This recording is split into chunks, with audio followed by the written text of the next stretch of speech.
Buenas tardes, cardenales. Bienvenidos a la primera emisión de nuestro programa La Hora Macabrona,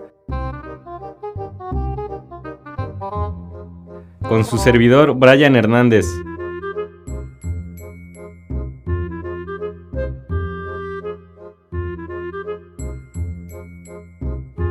El día de hoy me encuentro en cabina acompañado de Jessica Martínez, Tania López, Dana Franco y Abigail González. Contamos con estas invitadas para poder hablarles más extensamente del tema de hoy. La naturaleza del derecho, que como bien sabemos es un tema bastante amplio, pues incluye lo que son las llamadas normas, obviamente abarcando todo lo que éstas incluyen, como los tipos de normas, las jurídicas, sus definiciones, su autonomía y entre muchos otros aspectos que mencionaremos más adelante. Pero eso sí, no solo hablaremos de las normas, sino también del derecho mismo y ni más ni menos que de las famosas leyes, esas que con siquiera pensar en quebrantarlas ya estamos inmersos en problemas, ¿o no? Pero en fin, chicas, mejor vamos desmenuzando poco a poco el tema de hoy. Ahora sí, dinos, Dana, para empezar, ¿tú qué sabes que es la naturaleza del derecho? Verás, según tengo entendido, la naturaleza del derecho es lo que busca el derecho por sí mismo, es decir, lo bueno y lo justo dentro de la conducta de los individuos en sociedad, así como atiende al fondo y no a la forma. Ahora bien, el derecho está comprendido por, como ya lo dijiste, normas de todo tipo existentes y consideradas por el derecho, así como las leyes que, como todos sabemos, sirven para regir o regular el comportamiento de los individuos dentro de una sociedad, sin olvidar que estas y algunas normas cuentan con vigencia y retroactividad, pero de eso podemos hablar más adelante. Perfecto. Tania, Dana acaba de mencionar algo muy importante del tema de hoy, y es que si bien es cierto, todos sabemos que el derecho, las normas, las leyes y todo ello en general buscan regular la conducta del individuo en sociedad, pero ¿qué más puedes mencionarnos de esto? Empecemos con dos conceptos fundamentales, normas de conducta y leyes naturales. Ahora me preguntarás, ¿qué son estas? Pues verás, las normas de conducta son formas de comportamiento, como son una forma determinada de actuar de una situación determinada que se presente. Ahora bien, una sociedad, por el simple hecho de ser una sociedad, cuenta con sus propias normas de conducta, las cuales cumplen la función de limitar y orientar las acciones del individuo hacia el buen camino. Y las leyes naturales ya son otra cosa, pues de ellas podemos decir que en general comprenden criterio y principios de la conducta. Buscan la relación existente entre los fenómenos, la llamada causa-efecto. Describen fenómenos de la naturaleza, son inviolables y permanentes. Bueno, ahora que mencionas a las normas de conducta, supongo que un ejemplo claro lo podemos ver en el lugar del que yo soy. Allá en Cuscatlán, es muy común y casi obligatorio que cuando algún miembro de una familia con la que tengas amistad fallece, la mujer más grande de la familia tiene que ir a los rosarios, entierros, misa y todo eso que conlleva un fallecimiento. En caso contrario, se crean especulaciones del por qué una amistad de años no pudo asistir. Todo esto sin importar el tiempo del que disponga la mujer que debe acompañarnos. Sí, esos casos suelen ser más remarcados en las comunidades, aunque aquí en la ciudad aún pueden verse, como por ejemplo el simple hecho de saludar al subirse al transporte público. Yo considero que es una norma de conducta. Lo malo es que casi no respetan eso, pero en fin, continuando con el tema, yo sé que aparte de las leyes naturales existen las sociales, que son las que a diferencia de las naturales están ancladas a la voluntad del hombre y por eso mismo se podría decir que así como el hombre evolucionan. Así estas van evolucionando, por lo cual supongo que se sobreentiende que están inmersas en lo que es moral, lo religioso y temas de ese tipo. Chicas, y en general, a todo lo que hemos hablado, ¿dónde consideran ustedes que entran los derechos humanos? Bueno, a mi consideración, estos surgen de la búsqueda de querer que el individuo tuviera una garantía de a qué tenía derecho, motivo por el cual surgen los derechos humanos que, Si bien es cierto, son muy extensos y variados. Se puede simplificar en que todos los individuos gozamos de unos derechos desde el momento de la concepción hasta la muerte. Tania, ¿cuál consideras que sería ejemplo de estos derechos que mencionó Jessica? Pues por lo que he leído, los fundamentales son el derecho a la vida, a la libertad, a la expresión, a la seguridad, etc. Aquellos que hacen que el individuo tenga la garantía de, si no tener una vida feliz, por lo menos sea plena y que los demás la respeten y se atiendan a las consecuencias. Complementando un poco lo que menciona mi compañera, los derechos humanos también tienen consigo una serie de características, por ejemplo, el que sean inviolables, imprescriptibles, obligatoriedad, progresivos, etc., lo cual los convierte precisamente en los que son sus derechos. Ahora, como si no fuera poco, todavía me parece que hay tipos de valores. Así es. Vaya, pero si esto es de los conceptos en derecho no acaba, pero en fin, realmente me gustaría que me platicaran. ¿A qué se refiere esto? Verás, Brian, para empezar, hay 4 tipos de valor: preferencial, instrumental, intrínseco y extrínseco. Las de valor preferencial, pues son precisamente eso, aquellas acciones que preferimos llevar a cabo. Si bien es cierto, no muchos autores las toman en cuenta para el derecho, o no les dan una importancia. Sin embargo, las teorías éticas hedonistas sostienen que las actividades que realizamos porque nos hacen más felices son las que moralmente debemos elegir. Sin embargo, yo no estoy tan de acuerdo en esto porque, por ejemplo, si lo que me hace feliz es matar, entonces ¿es lo que moralmente debemos elegir? Pero en fin, continuando con la explicación, el valor instrumental es aquel que se le da a los objetos, cosas en general o todo aquello que se refiera al sentido material. Disculpa, Brian, pero aquí va tu pregunta acerca de estos tipos de valor. Pues yo he leído que estos tipos de valor están íntimamente ligados con la moral, y la moral es parte del derecho mismo. Perfecto, gracias. Disculpa, Dana, continúa. No hay problema. Continuando con los tipos de valores, el llamado intrínseco es todo aquello que es parte fundamental de algo, como la parte de explicación de este mismo. Por ejemplo, comer es a ingerir es a nutrir, y así sucesivamente. No sé si quedó muy claro con mi ejemplo, pero en fin, el último es el extrínseco, que son las actividades motivadas por algo fuera de la misma, como los premios que te dan por tus buenas calificaciones y así. Bien explicado, gracias. Disculpen por habernos desviado del tema, pero por favor continuemos con las normas. ¿Algo más que les gustaría añadir?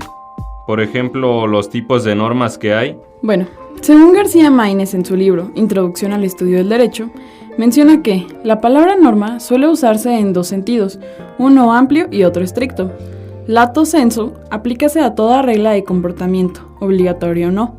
Stricto sensu, corresponde a la que impone deberes o confiere derechos. Ahora bien, si bien es cierto, todas las normas son importantes y todas deben llevarse a cabo teniendo en cuenta el lugar en el que uno se encuentre, la religión que practique y las normas jurídicas que lo rijan, así como los valores o el nivel de moralidad que se tenga. Y es de aquí precisamente donde parte el primer tipo de norma que me gustaría mencionar, que son precisamente las normas morales, que según sé, son aquellas que nacen con nosotros, pero vamos sumándole o restándole, según sea el caso, día con día, con base a las vivencias y experiencias que nos enseñaron que sí y que no debe hacerse de acuerdo a nuestra moral y nuestros valores. De ahí considero que va lo que son las normas religiosas, que, como su nombre bien lo dice, son aquellas que imponen conductas a la sociedad por medio del poder divino, y de lo contrario, se tendrá una sanción de la misma naturaleza. Sin embargo, no se está comprobado que esto sea cierto, pues el hombre no puede llevar a cabo este tipo de justicia por su cuenta. Es necesario que se entienda que éstas se llevan a cabo por amor a Dios y no por imposición. Y por último, tenemos aquellas que son las reglas de conducta, o sea, las normas jurídicas. Normas jurídicas. Si bien recuerdo, estas son las que pueden ser sancionadas por el Estado, trayendo consigo los procedimientos legales y todo lo que hablaremos más adelante. Abigail, ¿qué más podrías mencionar acerca de las normas jurídicas? Algo que sí me gustaría recalcar de estas es que son heterogéneas, lo que quiere decir que son ajenas a la voluntad o sea, que deben de cumplirse sí o sí, motivo por el cual tienden a lograr un orden social, justo debido a que una complementa a la otra, acompañándose, como ya lo mencionabas, de una sanción ante el hecho de no ser cumplida. Más despacio, velocistas.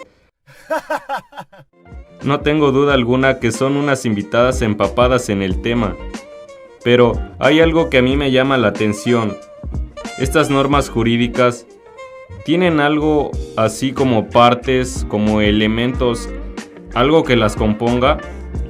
Así es, según tengo entendido, están constituidas por 5 partes. La primera es el sujeto jurídico, de los cuales hay 2 tipos: los que tienen capacidad de goce, es decir, los menores de 18 años, y aquellos que tienen capacidad de ejercicio, que son los individuos que ya cuentan con la mayoría de edad. Posteriormente nos encontramos con lo que es el objeto jurídico, mejor conocido como el bien material, en el que pueden recaer prestaciones. La tercera parte es conocida como relación jurídica, que es el vínculo entre 2 sujetos jurídicos que debido a determinadas acciones se colocan cada uno en un lugar, ya sea acreedor o deudor.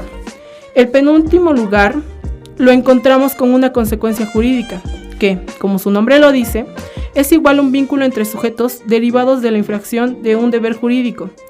Y por último, tenemos lo que es la finalidad, es decir, lo que buscan las normas. ¡Wow! Y eso no es todo, Brian. Tan solo las normas jurídicas cuentan con 8 características tan extensas como el mismo tema. Vaya, ¿y cuáles son estas? En primer lugar, tenemos lo que es la bilateralidad y unilateralidad.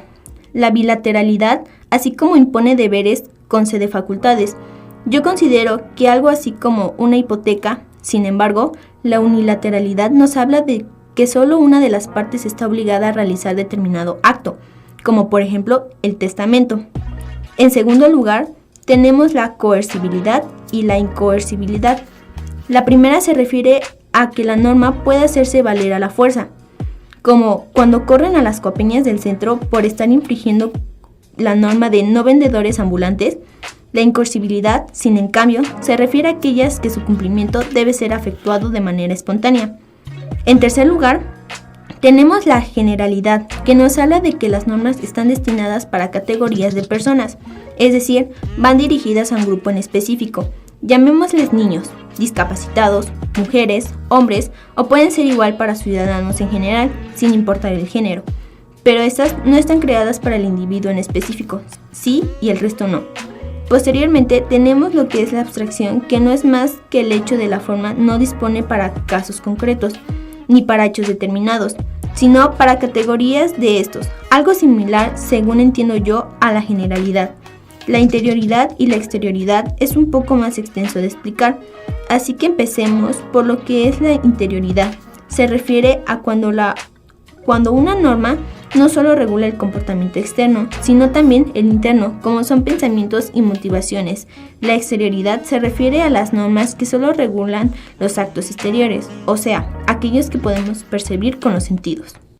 Disculpa que te interrumpa, Dana, pero si no mal recuerdo, García Maínez menciona en su libro que para que una acción sea buena requiere que el individuo obre no únicamente conforme al deber, sino por deber, es decir, sin otro propósito que el de cumplir la exigencia normativa. Supongo que este quedaría como un ejemplo un tanto analítico de lo que acabas de mencionar. En efecto, Jessica, ahora dime, ¿puedes seguir comentándome acerca de las otras 3 características faltantes?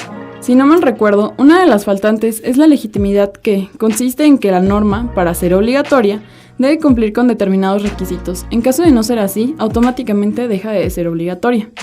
Posteriormente tenemos lo que es la permanencia, es decir, el carácter propio de la norma jurídica, pues, según Legas Lacambra, decir que la norma es permanente no se refiere a que sea eterna, sino que ésta rija sin interrupción hasta su derogamiento. Y por último tenemos lo que es la autonomía y la heteronomía. Respectivamente, una se refiere a que es creada por uno mismo y es uno de los que debe cumplirla, y las otras son creadas por el Poder Legislativo y son impuestas sin importar la voluntad de a quienes va dirigida. Retomando el último punto, considero que la autonomía es la regla que uno se impone. En caso tuyo y mío, es ya no llegar corriendo a la clase de derecho, ¿o no, Jessica? Efectivamente, ese es un buen ejemplo. Y bueno, continuando con el tema, Dana, hemos abordado mucho sobre este tema, pero ¿me podrías explicar el concepto de derecho como tal?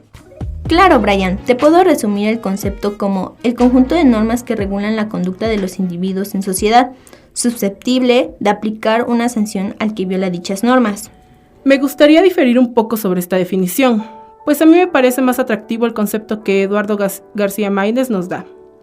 Él nos dice que es un conjunto de normas imperoatributivas. Esto implica que son derechos y obligaciones, con la finalidad de hacer, no hacer y tolerar. Entonces, como conclusión, podemos obtener que el derecho es un conjunto de normas que deben ser seguidas o no, pero su no cumplimiento lleva una sanción, ¿cierto? Así es, Brian, aunque para mí es más un sistema de normas de conducta que son obligatorias según la sociedad. En plática con otras personas he escuchado el término norma latu sensu y norma stricto sensu. ¿Qué me pueden contar sobre esto?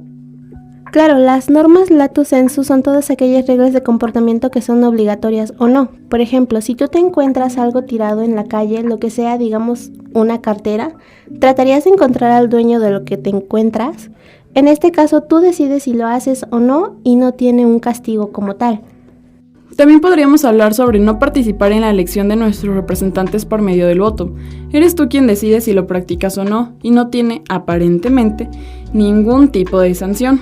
Claro, y la norma stricto sensu son aquellas reglas que imponen deberes y confiere derechos. A esta definición podría agregar que expresan una necesidad condicionada, es decir, señala el camino que es forzoso seguir. Entonces, en estas normas entraría, por ejemplo, el pago de impuestos. Así es, el pago de impuestos como el ISR, predial IVA, son obligatorios para todas las personas que tienen capacidad de ejercicio. Quisiera contar una anécdota que tengo sobre este caso y que le pasó a un conocido. Es bien sabido por todos que manejar en estado de ebriedad es un delito. Lo increíble es que aún así hay muchas personas que lo practican. Bueno, un individuo fuera de sí le prestó su carro para salir de fiesta a uno de sus hijos. Este venía manejando borracho y con mucha velocidad. El muchacho no se pudo detener y chocó contra otro auto, donde venía una pareja y una niña. El joven trató de darse a la fuga, pero por suerte había otros ciudadanos que lo detuvieron. La niña quedó hospitalizada y el joven fue llevado a la fiscalía. Este es un buen ejemplo sobre las normas de sentido estricto, son acreedoras de una sentencia de tipo legal. También existe el derecho positivo. Este es el conjunto de disposiciones legales escritas vigentes en un estado, dictadas por órganos competentes, que también es conocido como el derecho que efectivamente se cumple. ¿Como el Código Penal? Exactamente. Cada estado tiene un código penal distinto vigente. Este se refiere a los procedimientos de justicia y castigo del delito. Y es cualquier tipo de delito, desde robo hasta un secuestro o asesinato. Otro de los temas que abordaremos en este programa serán las fuentes del derecho. ¿Qué te parece, Abigail, si me puedes explicar el origen de estas fuentes? Claro que sí, Brian. Las fuentes de derecho se pueden entender como las vías que dan lugar al orden normativo jurídico y se pueden clasificar en 3 tipos: formales, reales e históricas. Es verdad, las fuentes formales son hechos o actos pasados de los que se deriva la creación, modificación o extinción de normas jurídicas. ¿Cómo? ¿La legislación? ¿Qué es la legislación? Es una actividad del Estado que se encarga de la creación, promulgación y sanción de normas del derecho. Oh, entiendo. ¿Y las fuentes reales a qué se refieren? Muy buena pregunta. Las fuentes reales son los elementos que determinan las normas jurídicas, como por ejemplo la jurisprudencia, la costumbre y los principios generales del derecho. Abigail, ¿me podrías explicar qué es la jurisprudencia? Es el conjunto de sentencias, decisiones o fallos dictados por los tribunales de justicia. Por ejemplo, vamos a suponer en este caso que 2 hermanos se peleen por los bienes que poseen en herencia, y uno de ellos, en medio de la sucesión, toma posesión de uno de los bienes generados, generando ganancia a partir de su utilización. Es por esto que su hermano inicia acciones legales para reclamar el uso y goce de ambos. En este caso, si bien la ley considera que ambos son herederos legítimos de los bienes de sus padres fallecidos, no habla de qué sucede si uno de los herederos utilizará dichos bienes y generará ingresos a partir de los mismos, perjudicando a sus hermanos. ¿Qué son los principios generales del derecho? También son conocidas como doctrina y son un conjunto de estudios e interpretaciones que realizan los juristas, es decir, un experto legal que tiene carácter obligatorio. Por ejemplo, en caso de duda, el juez deberá de absolver. Durante todo este tiempo hemos estado hablando sobre leyes, pero ¿qué es una ley, Jessica?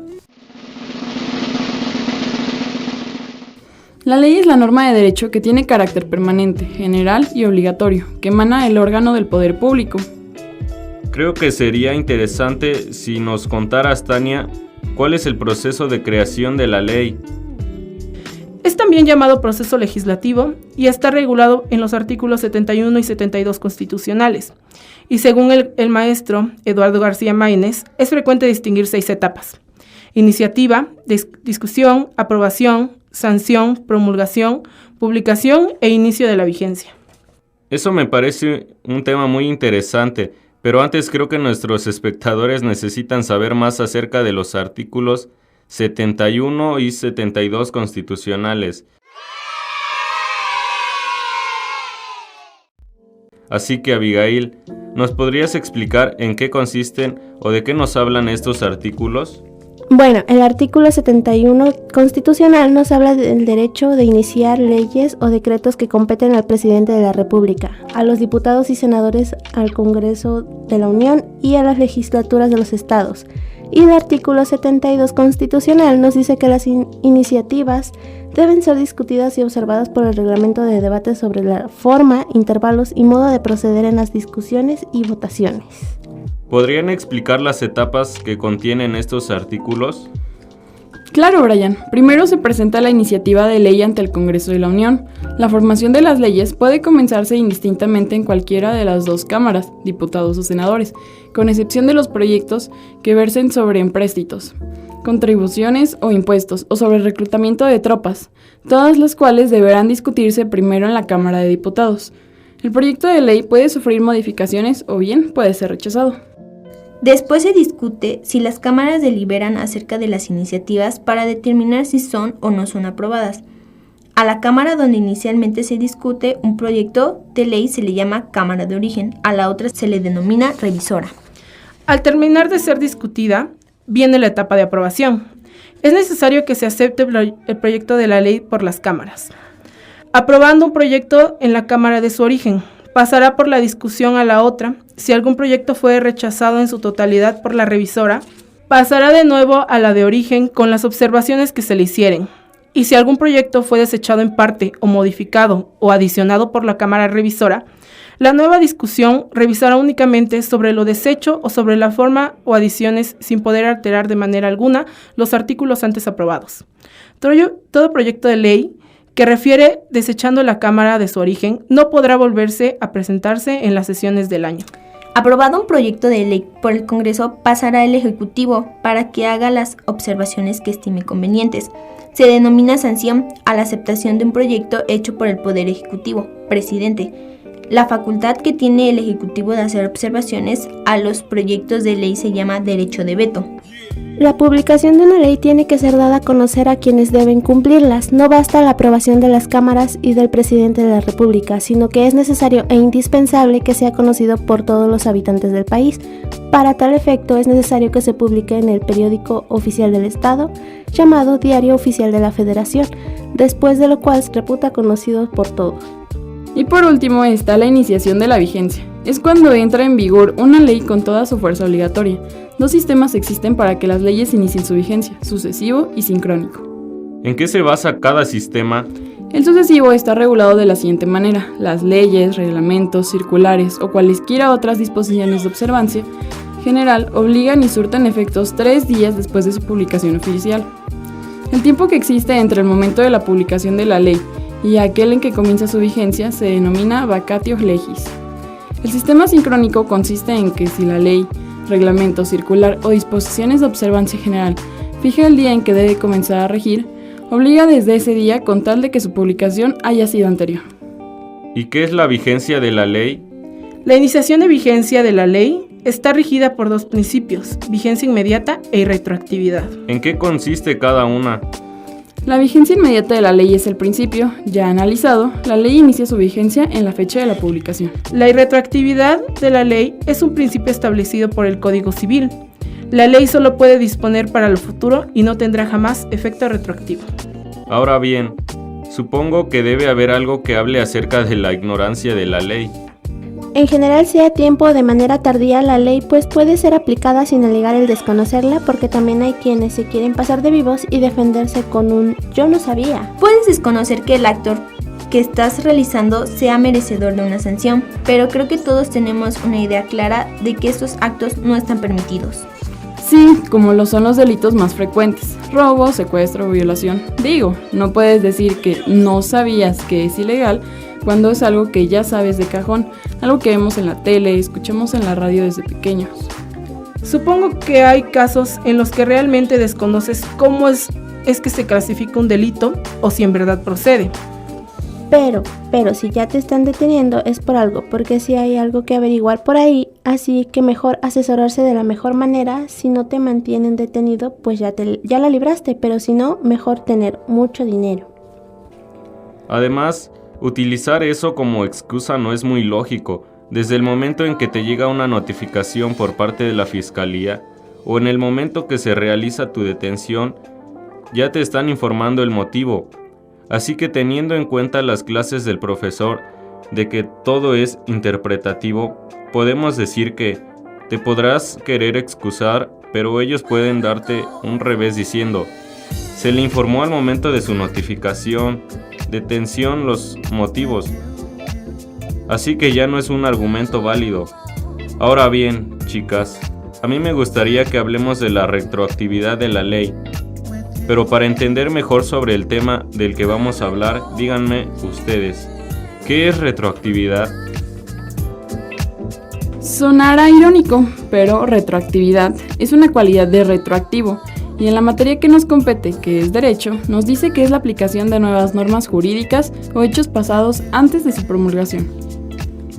Entonces, si X delito se cometió antes de que dicha ley fuese promulgada, cuando ésta entre en vigor, puede ser aplicable al delincuente, digámoslo así. Recordemos que dicha aplicación retroactiva de las leyes no puede afectar derechos adquiridos o amparados por garantías constitucionales. Así es, dichas normas jurídicas solo proceden en beneficio de la persona y no en lo que pueda perjudicar. Se nos dice que las leyes retroactivas solo pueden ser dictadas por un legislador común o por el constituyente. Para que la ley sea retroactiva se necesita que obre en el pasado y no lesione derechos adquiridos bajo el amparo de leyes anteriores. Bueno, pues ahora háblanos sobre cómo es que se divide o clasifica el derecho. Muéstranos qué tan extensa puede ser su clasificación, por favor. Sí, claro, les hablaré acerca de las clasificaciones teóricas del derecho, empezando por la primera clasificación, que es la que divide al derecho en derecho objetivo y en derecho subjetivo. El derecho objetivo es más que nada la norma jurídica en sí misma, es decir, se ve la norma jurídica como un objeto. Todas las normas que encontramos dentro de las leyes, reglamentos, los ordenamientos jurídicos como tales, serían como tales el derecho objetivo. Las normas jurídicas vistas como un objeto, y por otra parte también tenemos el derecho subjetivo. Este se los definiré como la facultad o el permiso dado de la norma jurídica y que cada uno de nosotros tenemos en lo particular. Yo quisiera dar un ejemplo sobre el derecho subjetivo, si me lo permiten. Claro, adelante. Danos un ejemplo si eres tan amable, por favor, que para eso tenemos varios invitados. Pues un ejemplo de derecho subjetivo sería mi derecho de transitar libremente por las calles, mi derecho de asociarme con fines políticos, etc. Derechos o permisos que de alguna manera no están relatados en una forma jurídica o en un ordenamiento, pero que la facultad que yo tengo en particular es lo que clasifica o se define como derecho subjetivo. Pues sí, así como lo mencionó, ella se encuentra el derecho al libre tránsito, entre otros que la mayoría hoy en día conocemos. Claro, así es. Así como lo marca el artículo 11 de nuestra Constitución. Exactamente. Pero prosigue, por favor. De ahí tenemos otra clasificación del derecho, que es la del derecho real y el derecho personal. El derecho real es la facultad o poder que yo tengo de aprovechar una cosa de manera directa y autónoma. Pero, por otro lado, hablando del derecho personal, es la relación que existe entre dos personas por medio de la cual una puede exigirle a la otra determinada conducta o prestación. Otra clasificación del derecho nos dice que este se divide en derecho público, derecho privado y derecho social. Esta clasificación nos la puede explicar muy bien Dana. Así es, el derecho público básicamente lo que es que regula las relaciones entre el Estado y los particulares o entre distintos estados o dependencias de gobierno. Y el derecho privado se limitaría a regular relaciones entre los particulares y por último el derecho social sería como una mezcla entre el derecho público y el derecho privado, es decir, regular relaciones entre particulares pero con un mínimo de aspectos irrenunciables, es decir, aspectos que no se dejan a voluntad de las partes sino que debe observarse como la ley establece como mínimo a respetar. ¿Cuáles serían algunos ejemplos de cada uno de estos tipos de derecho? Pues un ejemplo de derecho público sería el derecho penal y el derecho fiscal. Son áreas del derecho que regulan la relación entre el gobierno y los particulares. Por el derecho privado serían el derecho civil y el derecho mercantil. El derecho familiar únicamente regulan la interacción que existe entre particulares y por último, ejemplos de derecho social sería el derecho laboral o el derecho agrario. Son áreas del derecho en las que si bien los particulares podemos ponernos de acuerdo en ciertos aspectos, existe un apartado de condiciones que no pueden dejarse a la voluntad de las partes y que en todo caso se deben respetar. Por último, chicas, y no menos importante, coméntenme un poco acerca del derecho y sociedad. Pues en el derecho en sociedad podríamos dar una definición de derecho como que el derecho es una profesión que ayuda a establecer ciertas regulaciones, cierto orden en la vida de las personas, o mejor dicho, los ciudadanos. Pues en relación a esto, cuando hablamos de derecho, nos estamos refiriendo al sistema de normas jurídicas de una región, un país o un territorio. Se da con el objetivo de mantener bajo control comportamientos, actos sociales y cotidianos. Una sociedad donde tengamos justicia y derecho es una sociedad donde se actúa y se vive civilizadamente. Yo pienso que a partir de esos dos preceptos nosotros aprendimos a vivir armónicamente. Eso nos ha permitido que en la civilización y la sociedad se preserve la misma especie. Si viviéramos en un estado de progreso todos contra todos, pues sería imposible la convivencia. La convivencia la ha construido. Se ha construido por la humanidad a partir de contar con un derecho, de contar especialmente con justicia que se sustenta mucho en el derecho. Y en esta sociedad y hoy en día, ¿quiénes son los profesionales del derecho? ¿Acaso los abogados? Sí, estás en lo correcto, ya que los abogados son los profesionales del derecho y su función es servir como mediadores y facilitadores en la solución de problemas jurídicos y en el manejo de gestión de la justicia. Yo considero que las características más importantes de un abogado serían primeramente dedicación, responsabilidad, mucha entrega, transparencia y honestidad. Eso es lo que pienso yo, que el abogado tiene y debe de ser una persona altruista, que se entregue a la causa que está defendiendo. No puede hacer que se sospeche de su transparencia de actuación y pues que derecho es un elemento que ayuda a regular el orden social y por lo tanto su ejercicio toca en diferentes aspectos de la vida. Bueno, cardenales, eso ha sido todo por esta emisión. Realmente me encuentro agradecido y satisfecho por el trabajo de mis colegas. Gracias, chicas, por venir y gracias, cardenales, por escucharnos. Ha sido un placer. Recuerden que mi nombre es Brian y el día de hoy me encontré en cabina con Jessica, Dana, Abigail y Tania en su podcast La Hora Macabrona.